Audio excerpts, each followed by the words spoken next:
universidades, e ele coloca um foco na reconstrução das escolas médicas, uma atuação mais relevante focada nas necessidades da sociedade local e uma ênfase no trabalho interdisciplinar e colaborativo. Então, aí eu coloquei aqui alguns estudos que eu achei. Esse é um estudo que fala da futuração, o futuro da educação médica sendo incerto após a pandemia.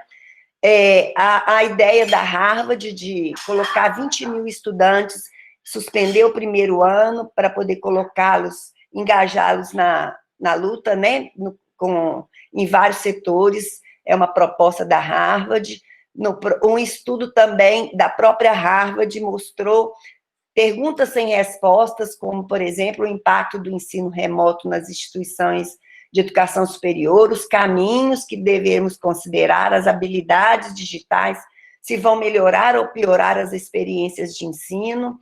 Esse é um estudo, inclusive, que foi publicado na ACTA, em ginecologia e obstetrícia, sobre várias tecnologias para poder ser utilizadas para o ensino, né? Coloca uma série de metodologias.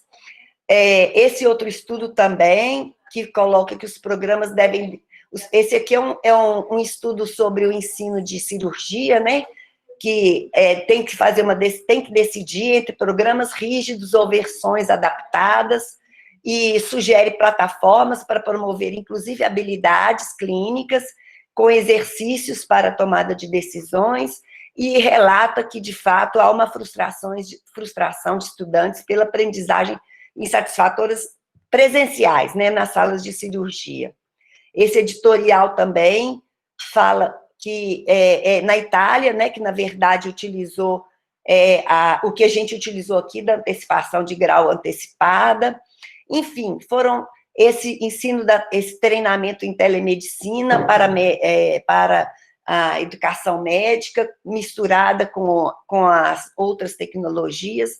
Esse artigo de revisão foi muito interessante, que mostrou que essa interação pode ser benéfica, e o uso da telemedicina poderá se tornar, inclusive, uma ferramenta convencional nos cuidados de saúde nos próximos anos. Enfim, essa experiência do Reino Unido, né, eles são mais conservadores, e, inclusive, colocam o artigo falando naquela frase de Osler, né, estudar medicina sem livros é como navegar sem mapas, mas estudar medicina sem pacientes é não navegar. Mas eles colocam assim, a possibilidade de associar as metodologias para promover o ensino. Esse outro vice-presidente do Instituto de Tecnologia de Massachusetts coloca a importância de utilizar as plataformas, mas que não substituem, né? As plataformas não são um aprendizado que isoladamente vai promover o ensino e a formação. Isso é uma coisa que a gente entende, né?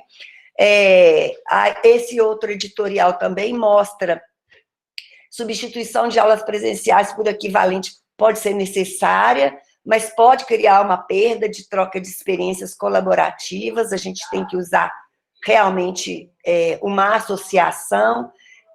Tecnologias educacionais e telemedicina pode ser uma forma de permitir ao estudante desenvolver habilidades. Enfim, eu peguei vários artigos, e esse da USP também, que também aposta na possibilidade da atenção primária, como possibilidade de ensino-aprendizagem e também compromisso social, associado a outras tecnologias de ensino. Eu participei desse seminário, que foi uma das outras possibilidades interessantes, né? Esse seminário foi promovido pela ABEM, agora no dia 11 de junho, que colocou que é um dos maiores desafios da atualidade, essa reconstrução do ensino médico, e eles colocaram vários pontos importantes como diretrizes para as escolas pensarem nesse ensino, neste momento e depois no possível retorno, uma série de pontos, estabelecer metas, revisitar as DCNs, usar criatividade, participação ampla, olhar para o modelo chinês, que mesmo em curva descendente, agora não está tão descendente assim, né? O retorno não é como antes, né? Alinhar e organizar com sistemas de saúde, aprender pelo trabalho e para o trabalho, cuidar dos educadores e dos educandos é uma coisa importante, e inclusive dos técnicos, né, também, no ponto de vista não só de capacitação, mas de apoio, suporte mesmo, psicológico, segurança para todos, que tem que ser uma meta importante, talvez prioritária, mesclar ensino remoto com presencial, desenvolver habilidades e, às vezes, até utilizando essas habilidades, essas plataformas, promover equidade, inclusão digital, multiprofissionalidade e a questão de custos, importante ponto. Ainda nesse seminário, coloco as tecnologias, né, tem o potencial de substituir palestras e clínicas de ensino, particularmente durante a pandemia, e deve ser pensada nas escolas.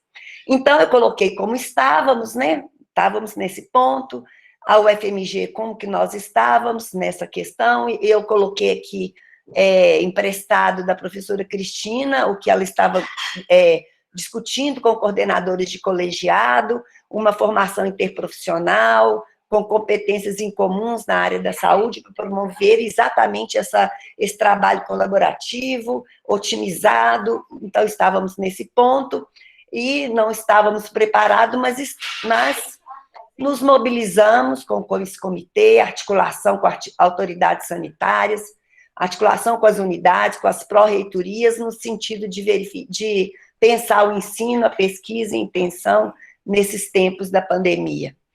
Mostrar para vocês, então, o que nós, professores, vários estavam fazendo já, e organizaram vários projetos de extensão. Esse Tira Dúvidas, muito interessante, capacitou mais de 400 estudantes concluintes, inclusive que aproveitaram os créditos para formar. Nós tivemos que priorizar algumas questões, porque fomos surpreendidos com uma série de portarias governamentais, tanto do Ministério da Saúde quanto do Ministério da Educação, uma portaria, inclusive, revogando outra, reatualizando, e nos deixaram realmente muito confusos com o que fazer, e com a emergência dos alunos concluintes. Então, nós fizemos os alunos participaram de vários desses projetos, para aproveitar a sua carga horária, para integralizar, para fazer antecipação de grau desses concluintes, e nós já antecipamos e já fizemos a colação de em torno de 150 estudantes.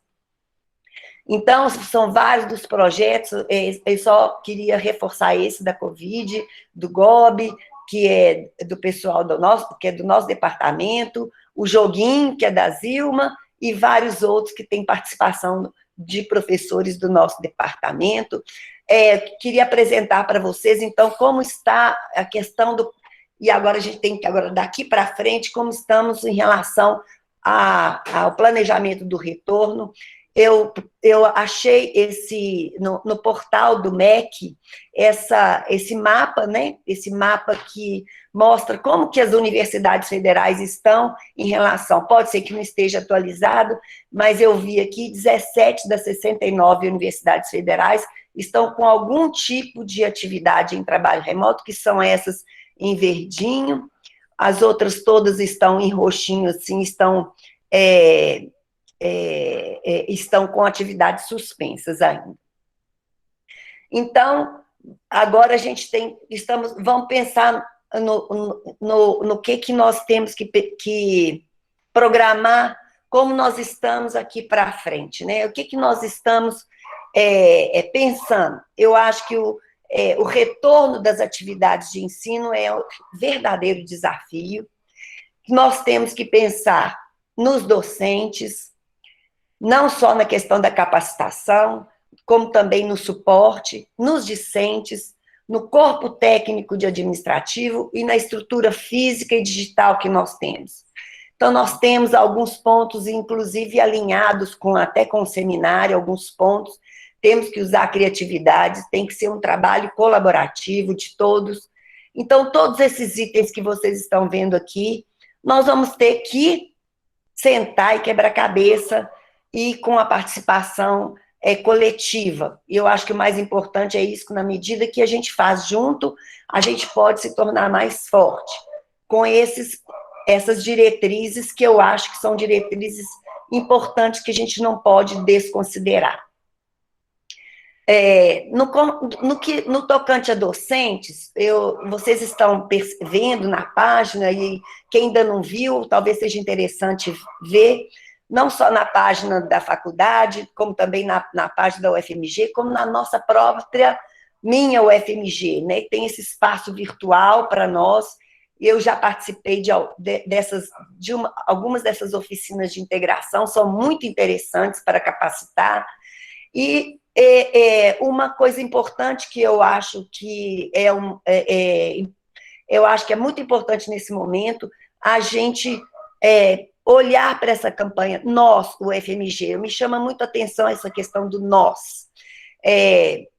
O nós é a gente sair um pouco, ampliar nosso campo visual, se a gente fosse oftalmologista, eu diria isso, ampliar nosso campo de visão, e sair um pouco de nós mesmos, do nosso eu, da minha disciplina, dos meus alunos, da minha sala, o que vai acontecer, é uma coisa que a gente escuta muito dos professores, das pessoas em geral, que dia que as aulas vão voltar, que dia que eu vou poder dar minha aula na minha sala com os meus alunos, ao invés disso, a gente sair um pouco disso e pensar no nós, pensar o que nós somos a UFMG, todas as decisões, elas passam porque no que a gente decidir, no que a gente puder fazer. Então, com relação aos docentes, inclusive, quem tem alguma expertise em alguma situação, pode ajudar nesse movimento de capacitação, de suporte ao docente. Então, eu coloquei aqui o que a UFMG está fazendo, e em relação aos discentes também, o que é o UFMG, o que eu pude apurar que a UFMG está fazendo. Políticas de assistência estudantil, tem várias, eu procurei saber em relação à FUMP, tem manutenção de bolsas, tem um auxílio emergencial, inclusive auxílio mesmo emergencial para inclusão digital, auxílio complementar de alimentação, políticas de apoio, política de inclusão digital e ações de saúde mental, isso com relação aos discentes. E tem já uma orientação da nossa Prograde, agora de junho, com relação a essas etapas de retorno, essa primeira que nós estamos nessa, de planejamento, de diagnóstico, uma etapa 2, que será a mesclar o ensino remoto emergencial com o retorno de laboratórios de informáticas e bibliotecas, e a etapa 3, que será definida pelo CEP, quando que será, que vai, então, programar a volta presencial. Entrando um pouco mais para a nossa faculdade, eu procurei saber, para a gente procurar pensar nesse retorno, nessas metodologias, eu procurei saber quem são os nossos alunos. Eu não consegui muitos dados, mas eu consegui alguns.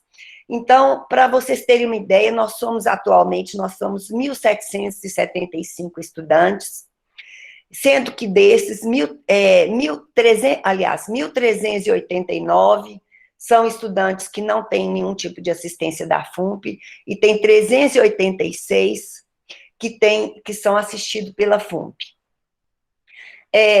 Então, dos níveis 1, 2 e 3. Eu consegui, desses 40% aproximadamente se declaram pardos e negros, e 38 desses 386, mais ou menos 10%, moram eles residem na nossa moradia. Eu não tenho maiores detalhes com relação a esses nossos alunos, mas a gente precisa de lembrar, quando a gente pensa em tecnologia, a gente tem um primeiro momento, um ímpeto de pensar, todo mundo tem celular, todo mundo tem acesso, e talvez não seja bem assim. A gente percebe, eu não sei como vocês estão nos seus dia a dia, nas casas de vocês, nós somos privilegiados, eu mesmo sou privilegiada de estar em casa, né? Mas em casa mesmo nós temos dificuldades algumas com a internet, com o uso de computador compartilhado, então nós temos que pensar um pouco globalmente para poder incluir, para poder contemplar um universo de aluno que é diverso, que é hoje que é a nossa realidade. Então, temos que pensar nisso quando a gente pensa em tecnologias de ensino. A UFMG está pensando, e nós também, a UFMG, nós estamos pensando tanto em nível central, temos também que pensar em nível de nossa comunidade. Lembrar também que nós não somos o GOB, nós não somos uma ilha, nós estamos inseridos aí numa estrutura, só para vocês terem uma ideia, temos aqui a ginecologia básica no 6º, a obstetrícia básica no 7º, só nas disciplinas de prefixo GOB, né, atenção primária, sem falar nas disciplinas médicas, que nós estamos inseridos também, o estágio em ginecologia e obstetrícia, sem falar nos estágios opcionais também nossos, que são disciplinas médias. Então, quando a gente pensa a nossa disciplina, a gente tem que pensar ela num contexto de outras disciplinas do mesmo período e num contexto de inserindo dentro de um projeto político-pedagógico que a gente tem que, de fato, sentar e repensar. Então, para poder terminar, eu estou terminando agora, depois desse desafio, tentando responder a pergunta, e a pandemia Covid-19, o que futuro nos espera? Isso me remete àquela frase do Teobaldo, naquele livro do Guimarães Rosa, que é médico nosso, que escreveu aquele grande clássico, Grandes Sertões Veredas, não sei de nada, mas desconfio de alguma coisa.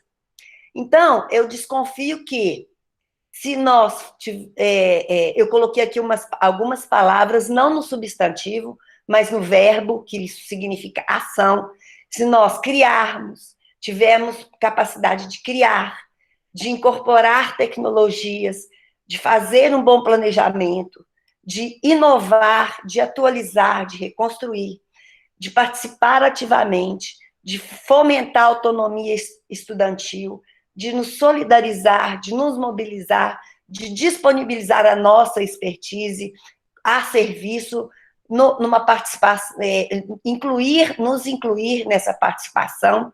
Eu acho que nós podemos não só enfrentar esse momento dessa travessia, não só nos organizar para um pós-pandemia, mas eu acho que podemos, inclusive, sair mais forte do que nós entramos. Com isso, eu agradeço e fico à disposição para os debates. Muito obrigada. E desculpe os percalços. Excelente, professora Lamanda, obrigada. Muito obrigada mesmo. A gente até tinha começado a conversar um pouco, a professora Cristina tinha sugerido, né, a gente já ir postando algumas questões que a gente tivesse no chat. Está aberto a questões. Eu vou dar a palavra agora para a professora Cristina, e depois a gente discute alguma coisa, quem tiver alguma dúvida, tá? Professora Cristina, está aberto, fique à vontade. Obrigada, Mariana. Queria agradecer você, a Amanda e a todo o departamento de GOB, né, por essa oportunidade de estar aqui conversando. Acho que esse momento exige da gente, né, esses encontros para a gente estar conversando. E a Amanda finalizou com uma frase de Guimarães Rosa, e eu vou começar com outra frase dele. Inclusive, frases que são apresentadas pela Claudinha, minha colega que está assistindo aqui, que é uma leitora voraz de Guimarães Rosa. É devagar que o escuro fica claro, né? Então, acho que a gente tem que pensar um pouco sobre isso, para trabalhar a nossa ansiedade e a ansiedade dos nossos estudantes. Quando a Amanda me convidou, eu vi o título, né, O Futuro do Ensino Médico, o que nos espera? Falei, nossa, que pergunta ousada. Mas aí a Amanda falou, não, você vai debater e eu vou fazer a apresentação. Aí eu fiquei um pouco mais tranquila, né, assim, de conversar em cima do que a Amanda iria trazer. Porque a primeira resposta que me vem à cabeça é que, de fato, eu não sei, né? Mas, se for dizer do que eu espero, aí eu acho que eu sei dizer um pouco melhor, né? E eu espero muito no sentido de esperançar mesmo, né? Porque eu tenho em mim essa esperança teimosa, equilibrista e que não desiste nunca. E no lugar onde que eu tenho um grande privilégio, assim, de perceber o quanto a universidade é rica e é viva. Rica de ideias, rica de pessoas criativas, ativas, e que responderam, né, muito ativamente e pertinentemente a esse momento tão difícil que a gente está vivendo. A Amanda mostrou vários exemplos, mas a gente sabe que esse problema da pandemia é um problema mais complexo, não é exclusivamente da saúde, né? A saúde é uma parte desse problema. A gente não vai conseguir enfrentá-lo com o conhecimento apenas da área da saúde, precisa da economia, precisa das ciências humanas, precisa das artes, né? É um momento extremamente difícil. Eu fico pensando assim, que a gente tem que reconhecer, né, que a gente está perdido, que a gente está sofrendo, mas a gente não pode ficar paralisado, né, com esses sentimentos. Acho que a gente tem que começar a se mexer. E eu percebo muito movimento dentro da universidade, e o que eu espero é que a gente saia disso melhor do que a gente era. Talvez, meu maior medo, e aí eu não falo só dentro da universidade, mas como sociedade ou como humanidade, é que a gente passe por tudo isso e depois a gente volte aos mesmos erros de sempre, né? Os erros da desigualdade, os erros da injustiça, e essa é, de fato, a minha maior preocupação. Em termos de caminhos, o que eu tenho observado e que eu acho que vão levar a gente a esse movimento e a esse lugar melhor, é muito o espírito de colaboração e de integração. A gente percebe, né, assim, nesse momento aqui, um evento promovido pela GOB, e a gente tem participação de várias pessoas de outras áreas, né? Isso é uma grande oportunidade. A gente pode se conectar mais e saber, né, que o que o outro de outra área está fazendo vai ajudar a gente a pensar na nossa área. Tenho percebido também um interesse ávido por atividades de desenvolvimento docente. São diversas iniciativas, a Amanda citou aqui várias, né?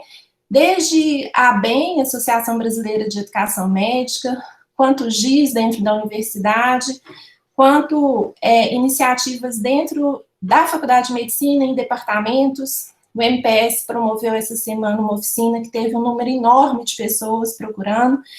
Então, a gente percebe que quando a gente se depara com essa situação de não saber, né, a gente vai procurar saber. E eu acho que isso vai trazer um grande crescimento para a nossa atividade docente, em termos de agir menos intuitivamente, né? Tradicionalmente, a gente entra na universidade, começa a dar aula do jeito que a gente acha que deve ser, do jeito que a gente aprendeu, não acha tão importante, né, estudar sobre isso, procurar evidências sobre isso, e aí quando a gente se depara com uma situação que a gente nunca viveu, né, a gente percebe, não, eu preciso aprender como é que eu vou lidar com isso.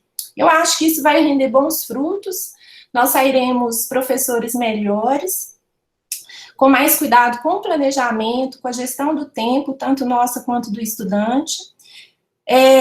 E eu também acho que existe uma grande reflexão ética nesse momento. O que eu chamo de reflexão ética? Eu acho que a gente vai como a Amanda muito, muito bem ela colocou, a gente tem que se deslocar da gente mesmo, né? E voltar o nosso olhar para o outro. Tanto o outro estudante, quanto o outro paciente.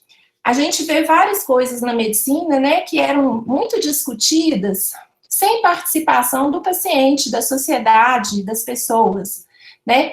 Então, por exemplo, a questão da telemedicina. que se torna hoje uma necessidade e que a discussão ficou muito centrada na percepção dos médicos em relação ao potencial da telemedicina.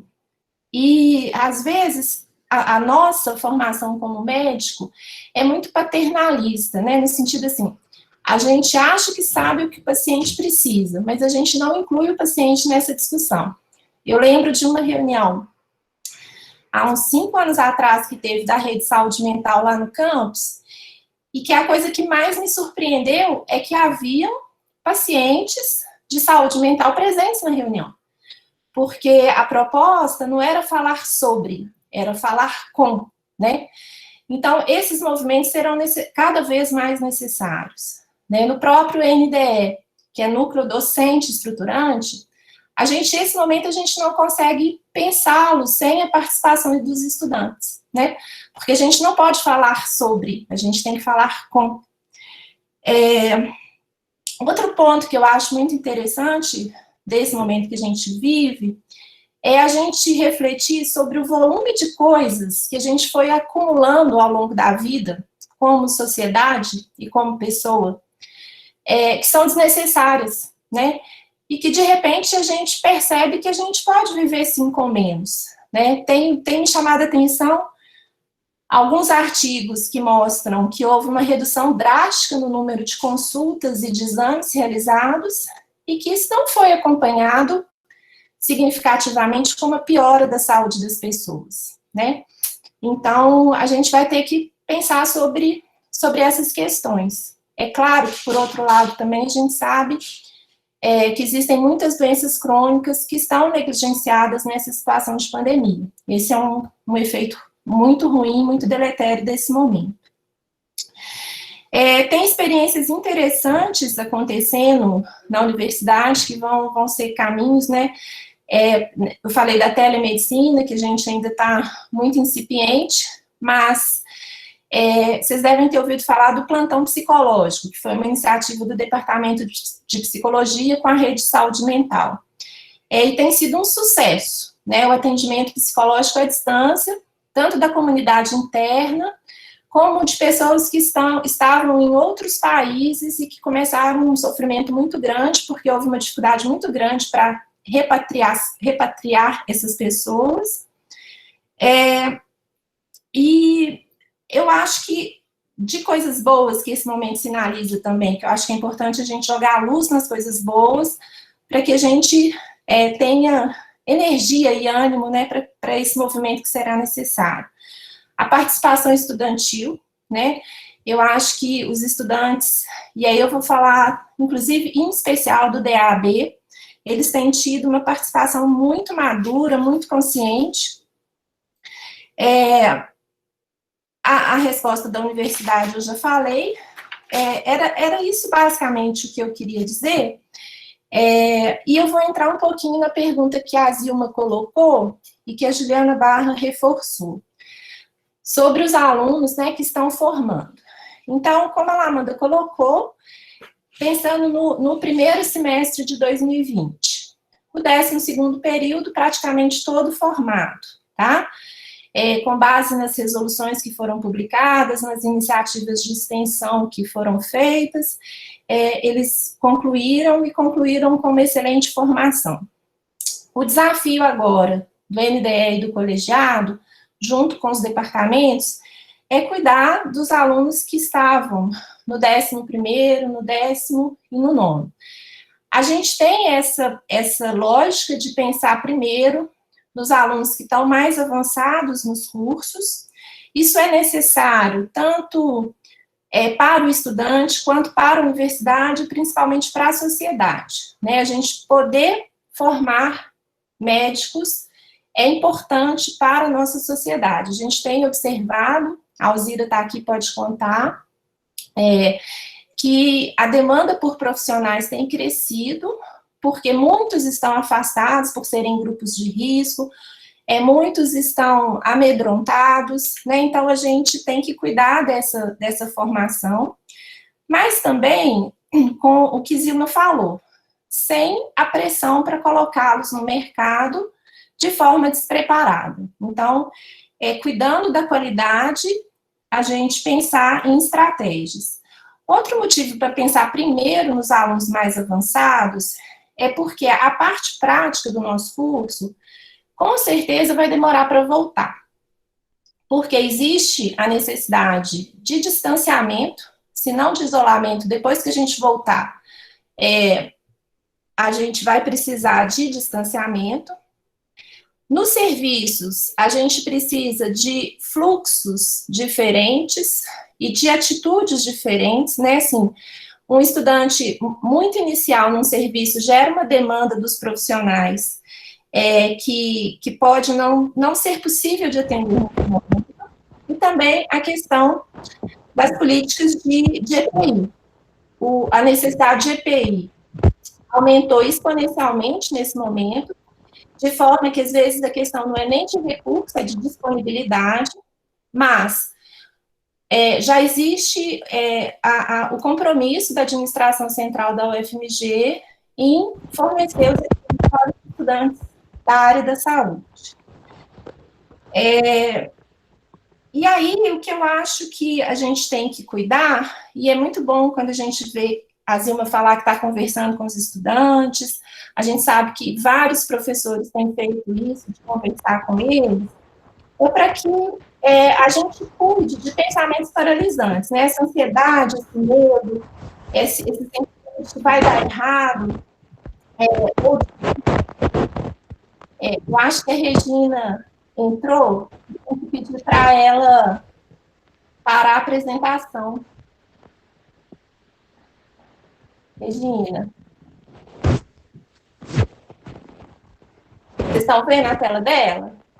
Ou só eu? Estamos todo mundo vendo a tela. Estamos vendo. Eu achei que fosse a minha. Eu acho que... Mariana, eu acho que... Você não consegue bloquear, não, Mariana? Não, eu consigo retirá-la da reunião, mas aí eu vou retirá-la. Eu não consigo tirar a apresentação dela, ela que tem que fazer isso. Eu consigo... Às vezes, você tira e retorna. Joia. Obrigada. Só terminando isso, né? Os nossos alunos que estão ansiosos, com medo de ser prejudicado, eu acho que às vezes passa um sentimento assim, por que comigo? Né? Então a gente tem que mover um pouco para aquele, por que não comigo? Se estamos todos, né, no mundo inteiro sendo prejudicados. Não tem como a gente, como professor, proteger os estudantes do que está acontecendo no mundo, né?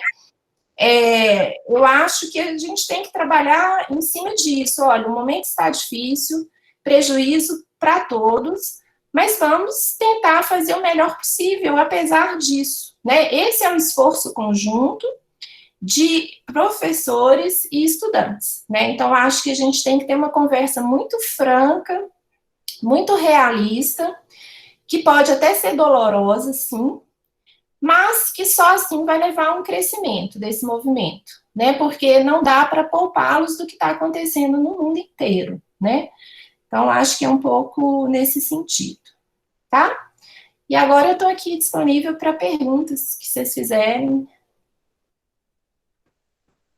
Muito obrigada, professora Cristina. A gente já tem uma pergunta aqui no chat, do professor Rubens, né? Que ele está perguntando também dentro da questão dos próprios internatos, né, já que a gente tinha os alunos, né, do final do trimestre do internato, do 10º período, e que não foi, a princípio, permitido que eles finalizassem o 10º período, parece uma resposta já, né, negativa em relação a isso, mas agora, né, sabendo a necessidade de seguir as leis, né, e ter uma atitude que possa ser realizada por todos os cursos, e tentando resolver um dos problemas entre os vários que virão, ele pergunta se há alguma possibilidade, né, a nível central, para tal liberação da finalização do 10º período. Se você quiser comentar, né, você, professora Amanda, e também tem uma pergunta depois.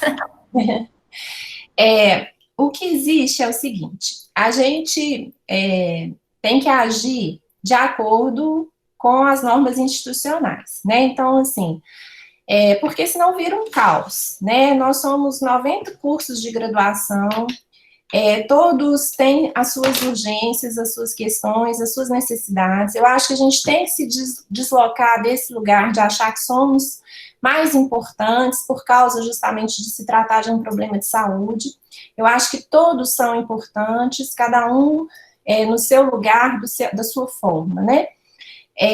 Mas, para voltar às aulas, então, essa decisão é de fato do CEP.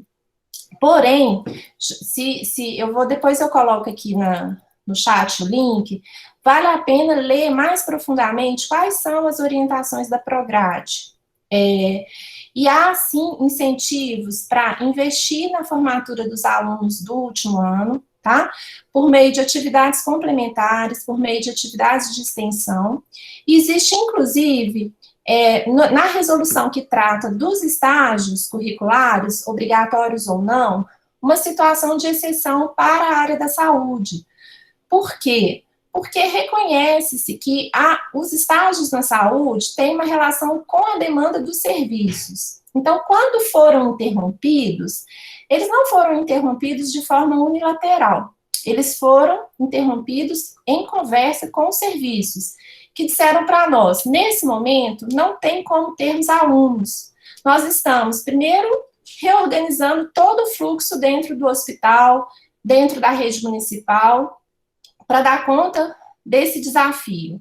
Segundo, não tem EPI para todo mundo, e não é seguro o aluno estar aqui. Então, foi interrompido dessa forma, da forma que sempre foi a relação com serviços, dialógica, né, conversando, entendendo a necessidade de ambas as partes, tá? E vai voltar da mesma forma. Então, a gente, nesse momento agora, que a gente já tem uma compreensão melhor do contexto, em especial de que essa pandemia não vai vir com uma onda de 2 meses e vai passar, né? Ela vai ficar aqui entre nós por muito tempo, e aí a gente vai ter que se reorganizar dentro dos serviços. E essa reorganização vai ser sofrida, porque ela vai implicar, sim, que nós vamos ter menos estudantes, que os estudantes vão fazer menos atendimentos, mas isso já está sendo trabalhado. E a gente vai ter que pensar de forma criativa em alternativas para garantir uma formação de qualidade e que deixe os estudantes seguros no momento da formatura, mas que vai exigir alternativas ao que era tradicionalmente, né? Então, assim, é esse o desafio que a gente vive. Se a Alzira quiser falar um pouquinho, mas tanto no Risoleta quanto no HC, já está sendo feito estudos de quantos estudantes cabem em qual setor e qual a necessidade de EPI que aquele setor vai exigir.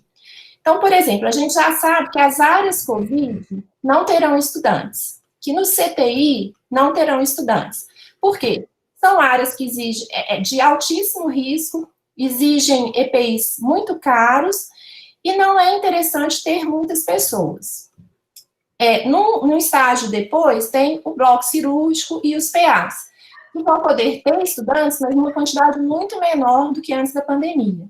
E depois, enfermarias e ambulatórios, que vão ter que ser reorganizadas, mas que os estudantes retornarão, os estudantes dos próximos anos. Então, a gente está trabalhando nisso. Não sei se eu respondi.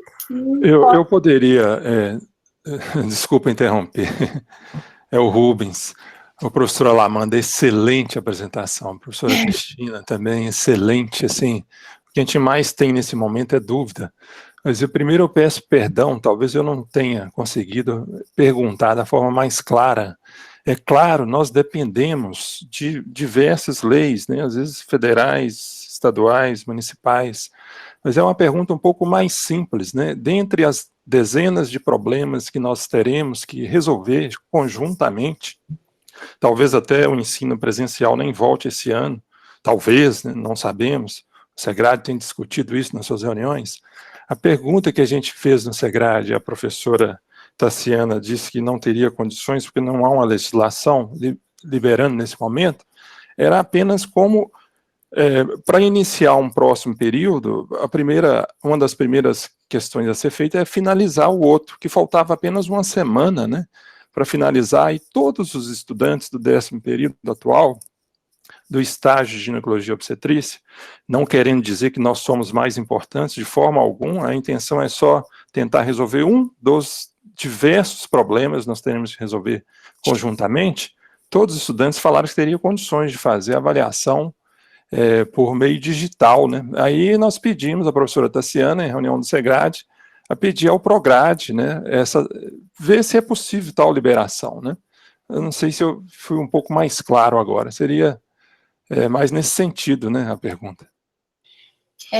Perfeito, Rubens. Eu imagino que Tassiana deve ter feito a consulta e deve ter resposta da PROGRAD. Esse cuidado mesmo, né, assim, pedir a liberação, né, justificar e pedir a liberação. Eu creio que vai ser liberado, né, mas eu acho que é esse o caminho institucional. Ok, obrigado. Rubens, desculpa interromper aqui, mas já interrompendo, só para te perguntar, você já fez essa consulta no colegiado e explicou. Olha só, o que eu acho mais importante nesse momento é exatamente a gente ser bastante operacional. A Cris vai concordar comigo. Na verdade, o que a gente tem, é preciso a gente pensar junto, aquilo tudo, né? A gente sair do nosso eu aqui e pensar junto como vamos em bloco, como é que a gente vai voltando, mas tem alguns pontos bem pontuais, algumas questões bem pontuais, essa de um trimestre que faltava apenas uma semana, que eu acredito que é um trimestre que faltava apenas uma semana do outro internato, do mesmo período. Então, eu acho que a gente se articular. O outro trimestre, o outro internato é o de cirurgia. De cirurgia faltava também uma semana só. Será que a gente não pode otimizar, terminar esse? É lógico que isso é ótimo. E você considera que os conteúdos foram dados, isso aí está satisfatório. E se a gente dialogar e for claro, e a gente tiver uma articulação, eu acho que ninguém vai se opor a isso por causa de uma regulamentação. Nós estamos num momento em que a gente precisa, de fato, usar essa criatividade, garantindo qualidade, garantindo equidade, garantindo para todo mundo e garantindo essa integração com o outro. Então, não vejo dificuldade nenhuma. Basta conversar mesmo. Eu acho que eu tenho essa impressão. Mário, eu posso fazer uma pergunta? Aguinaldo, tudo jóia? Bem. Alamanda, tudo bem? Ei, Cris. A Cris, gente, nós somos colegas de turma, viu? Só uma questão importante, né, Cris? Eu acho, parabéns pelo seu engajamento em toda essa questão, essa luta pela universidade, né? Você percebe que realmente é um momento de desafios, muitos desafios. Ninguém estava preparado para isso, na verdade, né? E a gente nem sabe o que é certo e o que é errado, né? A gente está numa fase realmente muito difícil em relação a tudo. Até uma questão mas, por outro lado, um momento de excepcionalidade permite a gente testar algumas coisas, tá? Eu vejo, nós vamos ter esse ano o TEGO, tá, gente? Acho que os residentes estão aí, a gente vai ter o TEGO esse ano, de uma forma online. A gente está tendo um investimento grande, assim, existem várias plataformas, a própria Fundep é uma plataforma muito interessante, de provas à distância, com mecanismo de segurança, toda essa questão. Então, o que eu pergunto é assim, a gente acabou de publicar um trabalho sobre Covid e residência médica em ginecologia e obstetrícia. Também uma série de desafios, um comprometimento grande em relação ao ensino e treinamento dos residentes. Mas o que eu pergunto é o seguinte, eu entendo que a gente precisa de reunião, precisa de engajamento, precisa de discussão. Eu pergunto de investimento mesmo, de financeiro em relação a isso. Porque a grande questão, assim, hoje a gente tem, o que está sendo feito além de Moodle, além de proposta, além de reunião? Um investimento numa super plataforma de ensino à distância, uma coisa nova, com ensino adaptativo, né? Para a gente não ficar em aulinhas gravadas, né? Em relação à avaliação, não é só que é possível, o mundo já está fazendo isso, né? Mas existe algum investimento, eu pergunto até em termos de UFMG, no geral, mas para a Alamanda da Faculdade de Medicina, um investimento financeiro, né? Em plataformas, tecnologia para isso? Existe essa perspectiva e já está sendo feito? Que o mundo já está fazendo isso.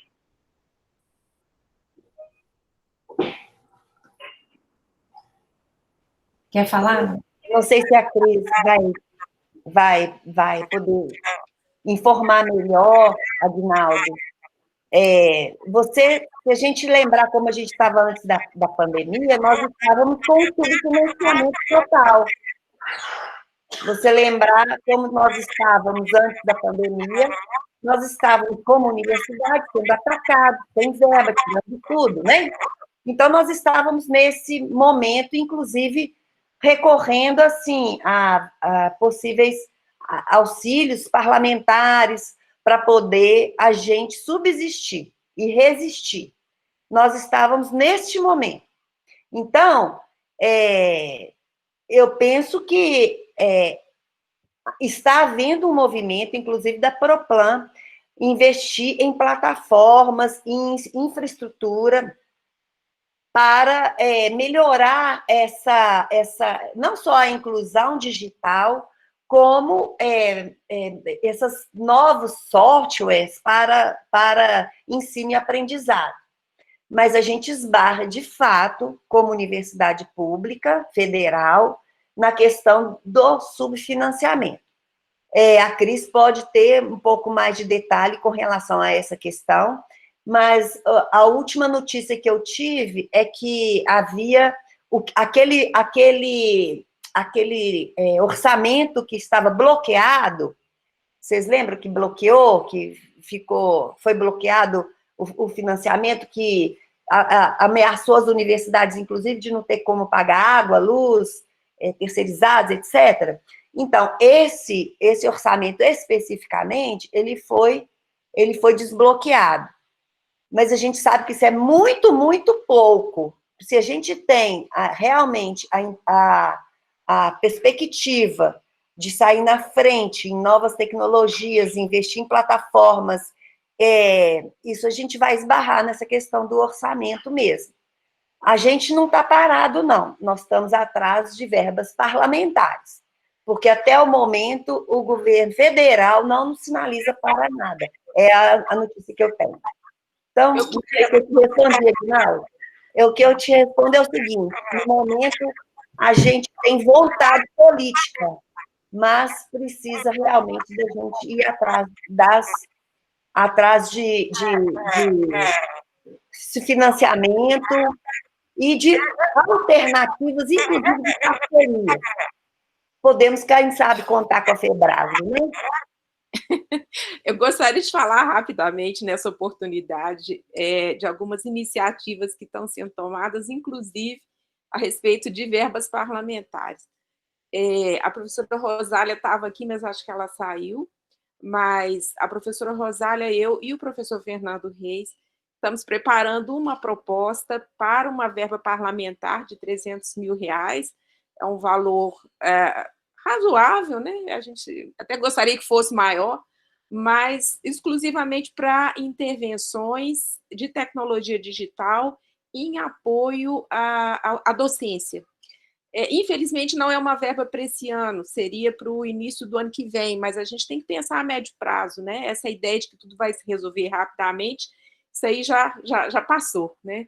Então, a gente está trabalhando nessa proposta, inclusive tentando fazer assinaturas de plataformas que podem apoiar especificamente o curso de medicina, plataforma com imagem, anatomia, etc. E também, eu já vou antecipar aqui, né, Mariana, mas no dia 10 de julho, daqui a 2 semanas, nós vamos transformar essa reunião, fazer um convite para vocês, em um treinamento para os docentes, né, no uso das ferramentas digitais. Eu estou negociando no SECOM a criação de uma disciplina no Moodle de treinamento, porque a gente usar as disciplinas que estão lá pode causar algum ruído e os alunos começarem a receber coisas, né, nesse momento de treinamento. Então, assim que eles confirmarem, né, vou confirmar também essa data do dia 10, tanto essa exclusiva... Confirmado. Quanto uma outra, né, a professora Eliane Gontijo também já me solicitou um treinamento, alguma coisa em torno do uso das tecnologias, né, aqueles treinamentos que a gente já faz mesmo de apoio didático aos docentes, então a gente está se mobilizando. Agora, por que o Moodle, tá, Aguinaldo e colegas? Na verdade, o Moodle é uma ferramenta extremamente eficiente e é a plataforma de ensino mais usada no mundo inteiro por várias grandes universidades.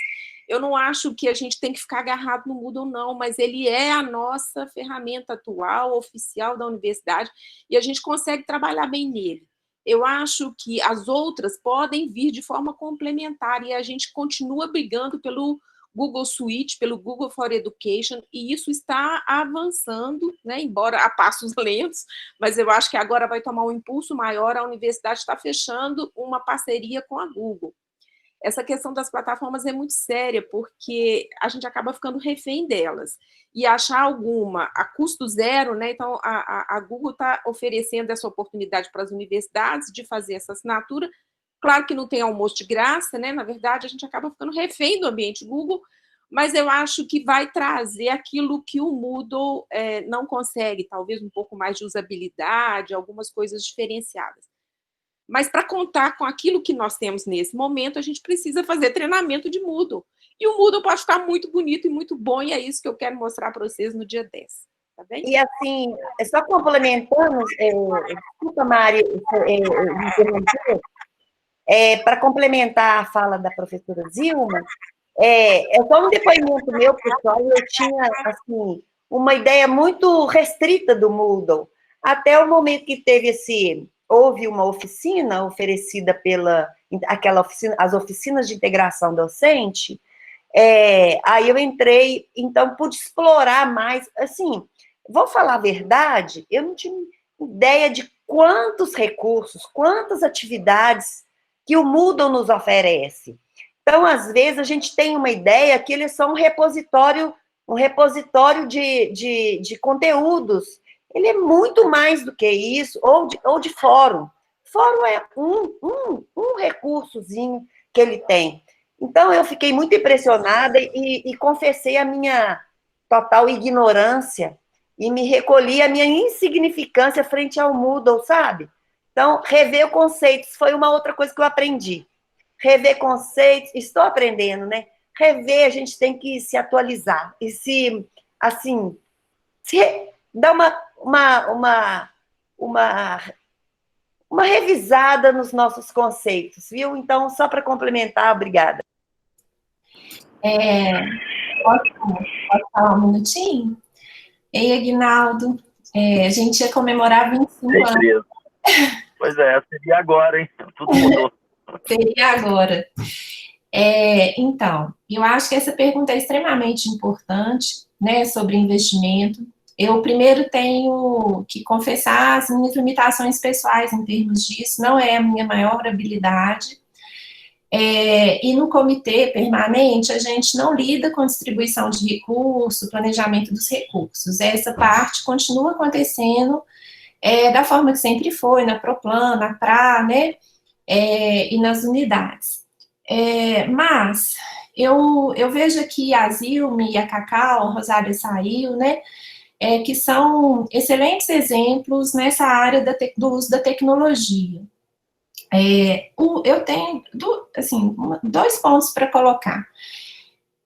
Primeiro, eu acho que a nossa capacitação para utilizar esses recursos, ela tem que vir antes até da questão do investimento, sabe? Assim, como a Lamanda sinalizou e Zilma também, tem muito potencial que não precisa de investimento imediato e que pode ser utilizado, né? Tanto no Moodle, quanto no Microsoft Teams, que já foi disponibilizado pela universidade, e o que vai vir, né, em breve, assim, se espera, com o Google Suites, que tem limitações de ordem jurídica, né, mas que a universidade está, assim, tentando resolver. Então, a gente tem a DTI, né, que era chamado de SECOM, que está investindo nesse momento tanto na inclusão digital, quanto nessa ampliação das nossas possibilidades em termos de tecnologia. Como tudo nessa pandemia, isso já era um problema antes e que se agrava nesse momento, né? Então, já havia necessidade disso e nesse momento ficou mais urgente. Mas eu acho que a gente tem recursos disponíveis que estão subutilizados. Então, acho que depois que a gente investir no que existe, a gente pode pensar em investimentos para além do que existe, mesmo porque o investimento não tem que ser a motivação principal para a gente se apropriar dessas tecnologias. E o outro ponto que eu acho importante, também um problema antigo, exacerbado durante a pandemia, é como a gente trabalha os nossos projetos dentro da universidade, tá? A gente não pode se apropriar dos recursos de um projeto que a gente recebe e colocá-lo para uso muito restrito. A gente tem que ter, mais do que nunca, uma responsabilidade para além daquele projeto, né? Eu, às vezes, fico um pouco preocupada, assim, com tanto de coisa na área de tecnologia que já foi produzida dentro da nossa faculdade de medicina e que se perdeu por desatualizar, né? Porque a gente sabe que eu produzo uma videoaula hoje e daqui um ano ela já está desatualizada, mas às vezes eu produzo ela hoje e coloco tantas barreiras para as pessoas chegarem até ela que isso limita muito. Eu acho que a gente tem, mais do que nunca, tomar consciência de universidade pública, de servidor público, e sair dessa coisa um pouco, vou usar uma palavra forte, tá? Mas patrimonialista, sabe? Então, a gente tem que fazer e disponibilizar, colocar na rede mesmo, para todo mundo utilizar. E a gente tem observado muito esse movimento, sabe? Assim, na universidade como um todo, tá? Eu queria só ressaltar uma coisa que a Alzira disponibilizou para falar um pouco da realidade do hospital. Eu acho que ia ser interessante se vocês puderem ouvi-la um pouquinho. Obrigado, Cris. Obrigado, Alamanda. Obrigado, Zilma, tá? Eu acho que são muitos desafios, né? E nesse protagonismo que a Alamanda comentou do lance das universidades, né? Eu acho que o FMG tem uma expertise muito grande, então tem uma escola de computação, né? Eu acho que está na hora também dessas questões. Mas o desafio é grande, eu acho que isso vai passar, né? Que a gente sai melhor disso. Obrigado, viu? Professora Cristina, muito obrigada, né, gente? Eu vi a professora Alzira se disponibilizando. O GOB tem uma reunião agora da Câmara Departamental, às 9h30. Não sei se a gente tem tempo hábil para isso. 9h30, eles começam uma outra reunião, então a gente vai perder algumas pessoas importantes aqui na discussão, mas quem quiser continuar, mas a gente tem essa reunião que começa agora às 9h30, nós temos exatamente 6 minutos, se a professora Alzira quiser falar. Não, bem rapidinho, deixa eu me colocar aqui. Bom dia, pessoal, prazer estar aqui com vocês, muito bacana essa discussão da Alamanda e da Cristina, e só falar para vocês que o Hospital Risoleta, como vocês sabem, ele é um campo de práticas junto com a HC aí da UFMG. Nós temos uma característica um pouco diferente, porque a gente atende muito aquela região norte, tanto de Belo Horizonte quanto dos municípios do entorno, e a gente está vendo um crescimento mesmo, assim, significativo do número de atendimentos. Nós abrimos um ambulatório, o centro de atendimento COVID lá, estávamos tendo um volume pequeno de pacientes, mas desde a semana passada começa a aumentar, a gente já está com 60 atendimentos por dia no centro de atendimento, estamos tendo cerca de 10 a 15 internações por dia, os nossos 10 leitos, 11 leitos de UTI já estão cheios, estamos tendo uma média de 20 pacientes internados na enfermaria COVID, e estamos aí à disposição, já começamos a conversa com a Cristina Alvim, com a professora Benigna, sobre o retorno dos alunos. Vamos priorizar o 11º período, estamos fazendo um levantamento aí de onde que esses alunos podem voltar, e a demanda de EPIs em alguns lugares. Não está fechada ainda, né, se eles realmente não vão entrar no pronto-socorro e bloco cirúrgico, mas a gente vai um pouco problematizar tanto o volume de EPIs, quanto as consequências do recebimento desses alunos nesses lugares. e em especial também nas áreas Covid que nós temos, né? Na UTI, nas enfermarias Covid. Então é isso, colocar o Risoleta à disposição de vocês, com certeza vamos e queremos o mais brevemente possível receber esses alunos. Contem com a gente, tá? Obrigada, professora Alzira.